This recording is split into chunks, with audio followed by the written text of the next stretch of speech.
Vítajte pri tutoriáloch Buildnet. Dnes si povieme, ako pridať pracovníka do firmy.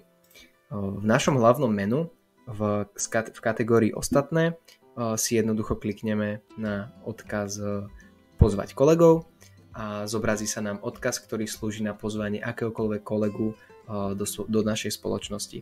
Zazdielame ho na akúkoľvek platformu, na ktorú si vyberieme, či už pracujeme a komunikujeme cez WhatsApp alebo cez Messenger, je to už úplne na nás, ktorú si vyberieme. Potom ako pracovník obdrží odkaz, tak si na ňo jednoducho klikne na tlačítko stiahnuť aplikáciu a presmeruje ho to do príslušného App Store, z ktorého si stiahuje aplikácie. Po dokončení stiahovania si ju jednoducho otvorí a hneď by mu malo zobraziť, do akej firmy sa registruje.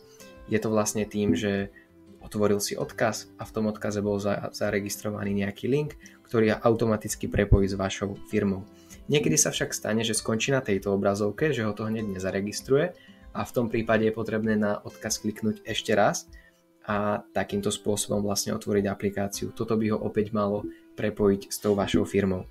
Ak sa však ale nastane nejaký problém a vlastne túto obrazovku odmietne zobraziť, tak jednoducho klikneme na pokračovať, zadá ten pracovník teda svoje telefónne číslo a tu napíše odkaz, ktorý ste mu vlastne zaslali, tak ho prepíše alebo si ho skopíruje. A to, že si ho vlastne prepíše alebo skopíruje do toho políčka, tak by ho malo prepojiť s vašou firmou a dostane sa v podstate na tú istú obrazovku.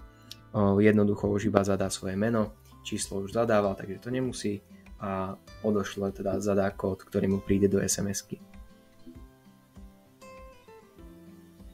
Môže povoliť hlásenie, ak s tým súhlasí a zapísať sa na akýkoľvek projekt. My už vidíme, že sa teda po nejakom čase na projekt nejaký zapísal. To, že sme ho správne pridali, overíme aj tak, že ho nájdeme v zozname kolegov a pokiaľ to je pracovník, pre ktorého chceme povoliť nejaké zvláštne povolenia, ako napríklad administratorské, to znamená, že môže vlastne spravovať aj nejaké nastavenia firmy, tak si ho stačí v zozname rozkliknúť a zmeniť mu firemnú rolu. Čiže majster môže tiež zapisovať iných pracovníkov, administrátor potom vie aj vytvárať stavby a zapisovať do stavebného denníka, alebo teda sme v poriadku s tým, že je to bežný pracovník, ktorého hlavnou náplňou je zapisovať sa do práce. Ďakujeme pekne za pozornosť a vidíme sa pri ďalšom návode.